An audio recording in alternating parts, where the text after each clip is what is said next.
नमस्कार, आप देख रहे हैं आंचलिक खबरें। मैं नेहा द्विवेदी आपके साथ। चलिए शुरुआत कर लेते हैं इस वक्त की 50 शहर की प्रमुख खबरों की।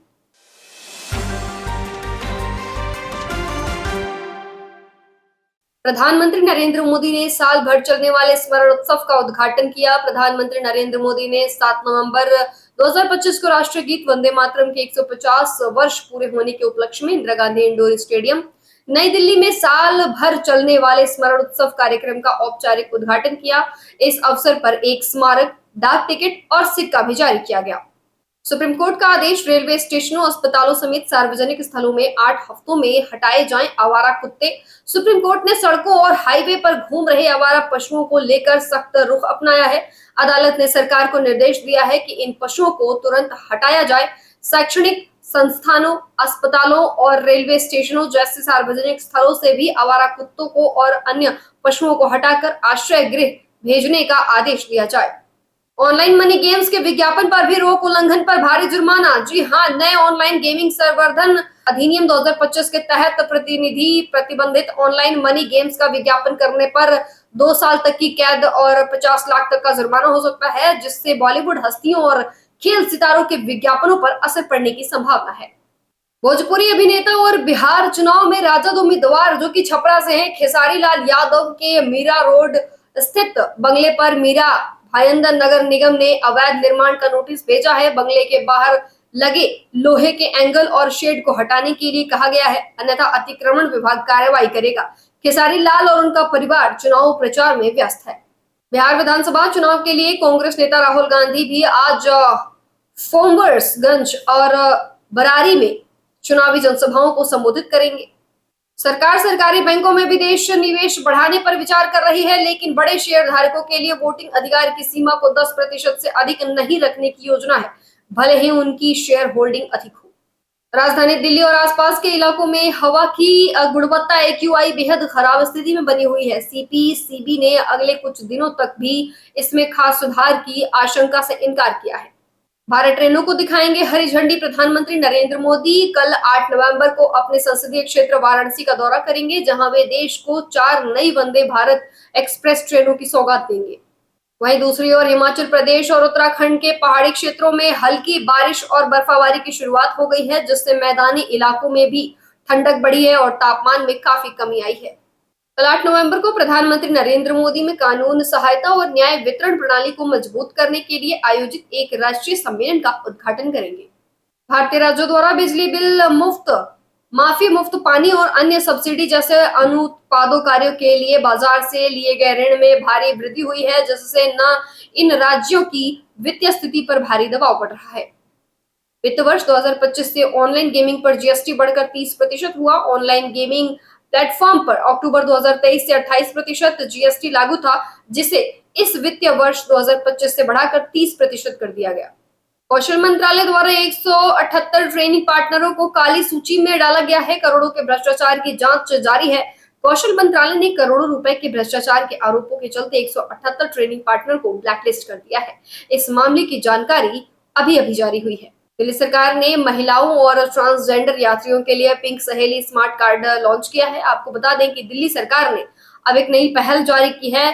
क्लस्टर बसों में महिलाओं और ट्रांसजेंडर व्यक्तियों के लिए मुफ्त और सुविधाजनक यात्रा प्रदान करने के उद्देश्य से पिंक सहेली स्मार्ट कार्ड नामक एक विशेष पहल शुरू की गई है। नए ऑनलाइन गेमिंग कानून के तहत ऑनलाइन मनी गेम्स उपलब्ध कराने जैसे अपराधों को संज्ञेय यानी कि कंसिडर किया जाएगा और गैर जमानती बनाया गया है, नॉन बेलेबल। उत्तर प्रदेश से ये खबर है और समाजवादी पार्टी के नेता अब्दुल्ला आजम खान को फर्जी पासपोर्ट से जुड़े एक मामले में सुप्रीम कोर्ट से कोई राहत नहीं मिली है, जिससे उनकी कानूनी मुश्किलें बढ़ सकती हैं। ISL सीजन के बाद पेशेवर फुटबॉल से संन्यास की ओर इशारा किया। जी हां, भारतीय फुटबॉल टीम के कप्तान सुनील छेत्री ने संकेत दिया है कि वह 2025-26 इंडियन सुपर लीग सीजन के बाद पेशेवर फुटबॉल से संन्यास लेने की ओर विचार कर रहे हैं।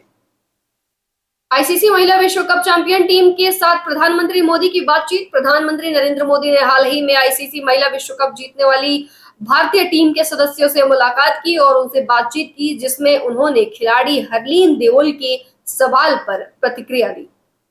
वहीं दूसरी ओर केंद्रीय मंत्री शिवराज सिंह चौहान आज महाराष्ट्र का दौरा करेंगे और किसानों से मुलाकात कर उनके मुद्दों पर चर्चा करेंगे। मुंबई में सांडहर्स्ट स्टेशन के पास एक उपनगरीय ट्रेन से हुई दुर्घटना में 2 लोगों की मौत हो गई है और अन्य 3 घायल। उत्तर प्रदेश में भूमाफिया के आरोपों पर सपा नेता आजम खान का समाजवादी पार्टी के वरिष्ठ नेता और पूर्व मंत्री आजम खान ने लखनऊ में पत्रकारों से बात करते हुए उन पर लगे भूमाफिया के आरोपों का खंडन किया। उन्होंने व्यंग्यात्मक ढंग से कहा कि वह अगर भूमाफिया होते तो लखनऊ में उनकी भी कोठी होती, जबकि रामपुर में उनके घर में बारिश का पानी गिरता है। एलडीए ने शहर में अवैध निर्माण और प्लॉटिंग के खिलाफ सख्त कार्रवाई की है। कई कॉम्प्लेक्स, होटल और गोदामों सहित 11 अवैध निर्माणों को सील कर दिया गया है। हिमाचल प्रदेश के मुख्यमंत्री सुखविंदर सिंह सुक्खू ने संदेश दिया है कि पार्टी आलाकमान ने राज्य के 6 कांग्रेस नेताओं को दिल्ली बुलाया है। माना जा रहा है कि अगले 10 दिनों के भीतर हिमाचल कांग्रेस को नया प्रदेश अध्यक्ष मिल सकता है। हिमाचल, उत्तराखंड और जम्मू कश्मीर में बढ़ी ठंड। जम्मू कश्मीर, हिमाचल प्रदेश और उत्तराखंड के ऊंचे पहाड़ी इलाकों में हल्की बारिश और बर्फबारी शुरू हो गई। इससे इन राज्यों के साथ साथ मैदानी इलाकों में भी तापमान में गिरावट दर्ज की गई है। उत्तराखंड के चमोली, रुद्रप्रयाग, पिथौरागढ़ और देहरादून में भारी बारिश की संभावना। राजस्थान में हाल ही में पश्चिमी विक्षोभ के कारण हल्की बारिश दर्ज की गई थी। हालांकि अब मौसम शुष्क रहने की संभावना है, जिससे तापमान में और गिरावट आएगी। जयपुर मौसम केंद्र के अनुसार पूर्वी और पश्चिमी भागों में आंशिक रूप से बादल छाए रह सकते हैं। देश की राजधानी दिल्ली और आसपास के इलाकों में वायु गुणवत्ता सूचकांक यानी कि AQI लगातार बेहद खराब श्रेणी में चल रहा है, अनहेल्दी श्रेणी में है। बादलों की आवाजाही जारी है, लेकिन बारिश न होने से अगले 2 दिन तक प्रदूषण से राहत की कोई उम्मीद नहीं। पराली जलाने के 351 नए मामले सामने आए हैं। संगरूर और सबसे अधिक मामले पंजाब में पराली जलाने की घटनाएं जारी हैं। राज्य में 7 नवंबर को 351 नए मामले दर्ज किए गए, जिनमें संगरूर जिले से सबसे अधिक यानी कि 557 जगहों पर आग लगाने की खबर है। मौसम साफ रहने का अनुमान। 10 नवंबर तक सर्दी और कोहरे की दस्तक संभव। बिहार में आज मौसम साफ रहने की उम्मीद है। मौसम विभाग ने संकेत दिया है कि राज्य में सर्दी और कोहरे की दस्तक 10 नवंबर तक हो सकती है और कुछ स्थानों पर आंशिक तौर पर बादल छाए रह सकते हैं। खबर है मेघालय से। वांगला उत्सव के कारण आज बैंकों में अवकाश। रिजर्व बैंक ऑफ इंडिया द्वारा आज छुट्टी की सूची अनुसार 7 नवंबर को मेघालय राज्य में गेरो जनजाति के फसल कटाई के त्योहार वांगला फेस्टिवल के चलते बैंक बंद रहेंगे। केंद्रीय मंत्री शिवराज सिंह चौहान आज महाराष्ट्र के दौरे पर हैं, जहां वे किसानों से मिलकर उनकी समस्याओं और कृषि से संबंधित मुद्दों पर चर्चा करेंगे और उनके हालात को जानेंगे। महाराष्ट्र सरकार ने 300 करोड़ के कथित जमीन सौदे से जुड़े मामले की जांच के आदेश दिए हैं। इस विवाद में उप मुख्यमंत्री अजित पवार के बेटे का नाम भी सामने आया है और 2 अधिकारियों को निलंबित कर दिया गया है। कर्नाटक के मंत्री शिवानंद पाटिल ने विश्वास जताया है कि राज्य में गन्ना मूल्य निर्धारण को लेकर किसानों और चीनी मिलों के बीच चल रहे गतिरोध को जल्द ही समाप्त कर लिया जाएगा। केरल में बलात्कार के आरोप में जमानत पर फरार हुआ एक ट्विटर जो कि 24 साल बाद चेन्नई से खोज निकाला गया है।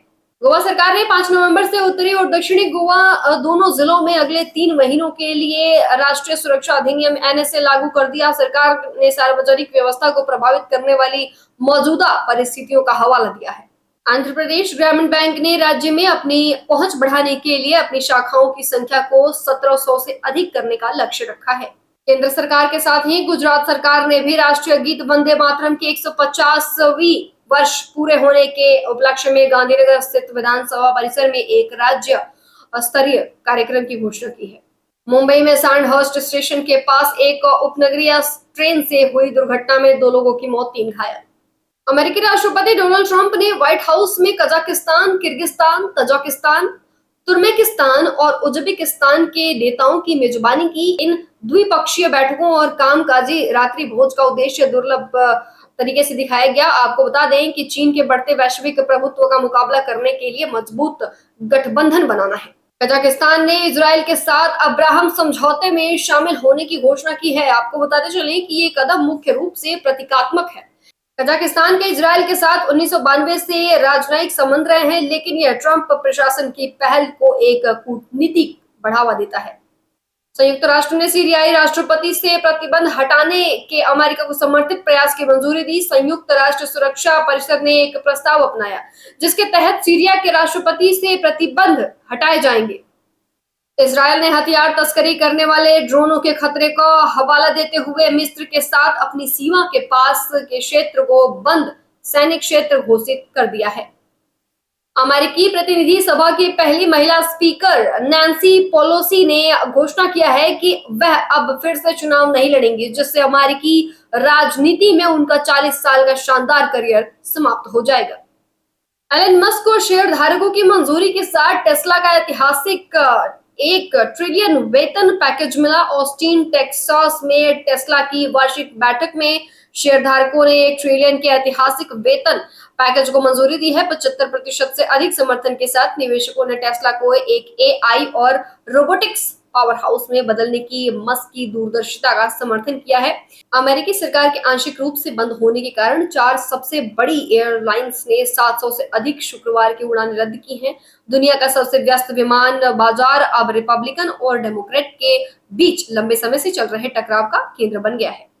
जलवायु वार्ता के 30 साल, प्रगति, नुकसान और खतरे में गृह जलवायु परिवर्तन व संयुक्त राष्ट्र शिखर सम्मेलन ब्राजील में शुरू हो गया है। 1995 के बाद से वैश्विक ग्रीन हाउस गैस विसर्जन में 34% की वृद्धि हुई है, जिसके कारण विश्व नेता ग्लोबल वार्मिंग को रोकने के लिए समय की कमी की चेतावनी दे रहे हैं।